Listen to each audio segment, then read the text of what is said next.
Initialize sequence. Yo, this Blaze, you down, homie. This is Jamie Match Rock. This be the one them called Tech 9. Yo, what up? This is Shags 2 Dope from Insane Clown Posse. This is the genius, Chris Calico. What up? It's G-Mo Ski. This is Fritz, White Jesus. It's the Kid Mercury. This is Slain. Dragon Eyes, Necro, Project Born, Mad Child, Your boy Jerry Vinted. Welcome to the Underground, Australia's home of rap, metal, and alternative music. What is up and welcome to the Underground. It is Ned, joined by Mike Evans from Profiler. Mike, how you going, man? I'm very good, thank you, mate. How are you doing? I'm going really well, man. We are here to talk about your brand new self-titled EP. But first up, kind of new to you, man. Can you let us know about Profiler and how you guys got going? Yeah, sure. Well, Profiler's a three-piece. I guess we'd say we're like new metalcore.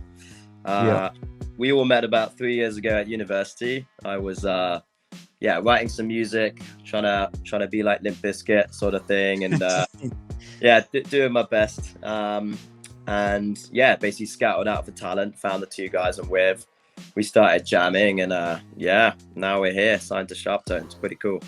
Yeah, the rest is history type deal. I like that, man. And you said you were a Limp Bizkit fan back in the day. What else were sort of your influences there, Mike? Oh, I'm like straight up new metal kid, I guess. Like I have my siblings who are about 10 years older to thank. So when I was a kid in the early 90s, I was slammed with like System of a Down, Korn, Limp Bizkit, Linkin Park, Deftones, Incubus, all that sort of jazz. So yeah, as soon as I heard that music when I was like, I guess like 5, 6, like my taste hasn't changed since, really. Like I've always just been a diehard new metal fan, which gets a lot of hate. That genre of music, but it's awesome. Yeah, I couldn't agree with you anymore right there, man. Sporting my Deftones hoodie right now, and I've got to agree.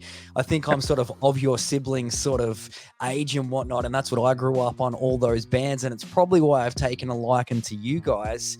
So fast forward on, you got the band together a few years back, you said. How did you sign with SharpTone?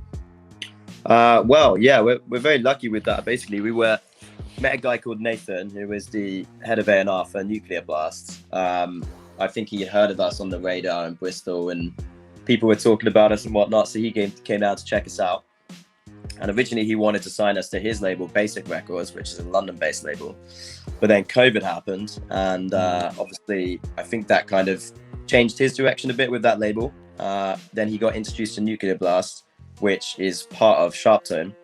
And so he showed, I think, 4 or 5 songs to Sean from SharpTone, and Sean obviously liked it and was like, let's do it. And we're very lucky, we hadn't really released any music, so they took a risk, but I think they hopefully saw something that we see, and yeah, it's pretty badass.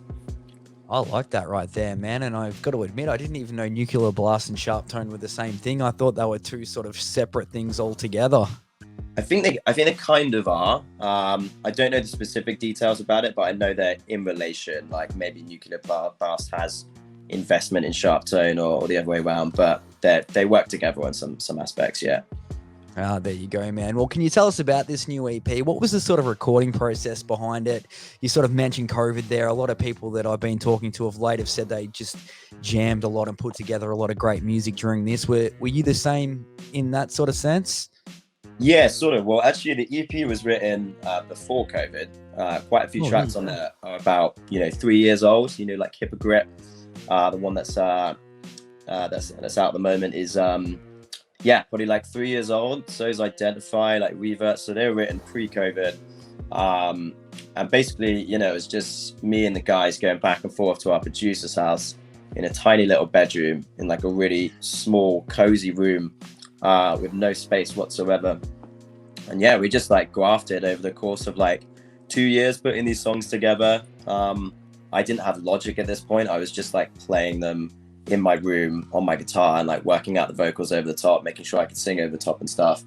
It was like a weird experience. Not like no like budget or anything like that. We have day jobs and just put all our spare money into that.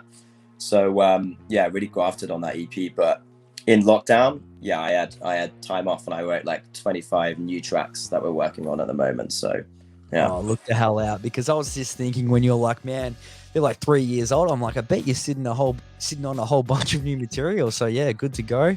Yeah, very good to go, mate. Like it's nice for us to release this. It's exciting. Pretty surreal because obviously they're quite old and they're fresh to new people. Yeah. I love the tracks. I think they still stand up. But where I am as a writer and as a band, like the new stuff has progressed a lot. So that's where our focus is. And over the next 6 months, we're probably going to go back and forth with them and then go to the studio in 2023 and hopefully record a huge amount of new stuff, which is exciting. Oh, nice. So is it going to be the full proper studio with this time round, or is it going to be recorded at like you were saying with the room back with the last one? No, I'm hoping, I'm hoping with the label we can step it up from a bedroom to hopefully some studio vibes. That's the way it's looking. So not sure who we're going with yet, but yeah, we'll probably look to record about 20 tracks in 2023, which is sick. Damn, man, that's very exciting right there. And you guys are fresh off Download Festival as well. Is that right? How was that? Oh, mate, it was amazing. Yeah, it was one of the first gigs we played since things reopened up here in the UK. We maybe played like 2 shows prior, but obviously this was like fully back. Everyone's like, not freaking out anymore. And it was it was amazing for us. We haven't played for ages and our set's so well rehearsed. So we were ready to go off the bat and it was amazing. We had such a good time. Download's wicked. Oh, that is awesome right there. So any talks on possibly heading out this way anytime soon? I would love to do that. We seem to have the interest, which would be great. And we seem to have an audience out there. So we're basically looking for a booking agent right now with our management. So fingers crossed. Yeah, hopefully, Matt. I would love to come out to Australia. So we shall see. Watch this space. Yeah, that'd be awesome right there. So, Mike, what are your sort of thoughts when you think of Australia? I know I've chatted to a whole bunch of people from the UK before, and they're all on, Neighbours and talking cricket and all that sort of thing. Do you have any sort of instant thoughts like that when you think of Australia, or not really at all? Well, yeah, I definitely watched Neighbours growing up when I was a kid. That's not the first thing I think about. I mean, I've always wanted to go to Australia. My older brother's literally just moved out there to Sydney. Like a week ago, and I've got cousins out there too. So I've always wanted to go. It's just obviously the flights out are pretty expensive. But yeah, when I think of Australia, I'm probably just like, it's probably like England, because everyone has the same language, but it's just nicer. Like the weather's better because like it's nice here now, man. But in the winters, like, yeah, you don't even want to know. It's like dark at like 3:30. It's just cold. I've always wanted to move there, so maybe if we get enough interest, I'll be able to get a visa or something and get out there because it looks doped. I love it. That's so cool right there. Yeah, I had a buddy who went to England not too long ago. It must have been in your winter, and he said, wow, very, very cold spot there. Yeah, it's chilly, man. It's a cool country. Like England's dope. Like the city I live in, Bristol as well. It's cool. It's like, yeah, it's going to be like 34 degrees or something on Monday. So like, that's like crazy hot for us, probably normal for you guys. But it's nice, and to be fair, like the seasons are really nice. Like we get snow and things like that. So it's good, but I'm a summer guy. Like I love the heat. So I'd probably prefer Australia, to be honest. Oh, that's crazy right there. All right, man. Well, I want to get to know you a little bit more. I want to grab a recommendation off you. What's something cool that you've checked out lately on Netflix or a band or something like that you can recommend to people checking this out? Oh, well, first on Netflix, obviously the most recent Stranger Things is dope. Everyone's got to check that out. Stranger Things is amazing. Obviously, it's got a bit of a metal vibe as well in this last one. That Eddie guy obviously has made a resurgence of Master of Puppets, which is dope. So yeah, check out Stranger Things. In terms of music, your Aussie scene is insane. I think that's like leading the way. A few bands of like Grayscale and SharpTone, like Alpha Wolf, obviously. Everyone's got to check them out. Like, they're killing it right now. I don't know how they're so good. Diamond Construct as well. Shout out to my boys in Diamond Construct. They are so sick.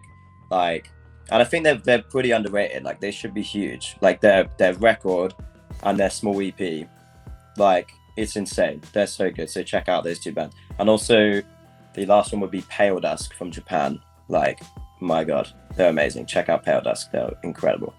Oh, yeah. That is so cool right there. And be sure, of course, to check these guys out. It is Profiler. The brand new EP is out now. Check it out on streaming services and hit them up on Facebook, Instagram, and Twitter at Profiler Band. Thank you so much for taking some time out, Mike. Really appreciate it, man. No worries at all. Thanks so much for talking to me, and hopefully we'll get over to Australia and maybe be able to have a beer. Yeah, hell yeah, man. Sounds good. Nice one, mate. Thank you very much for chatting. Cool. Thanks, Mike. Really appreciate that, man. Have a good one. Have a good one. Cheers, mate.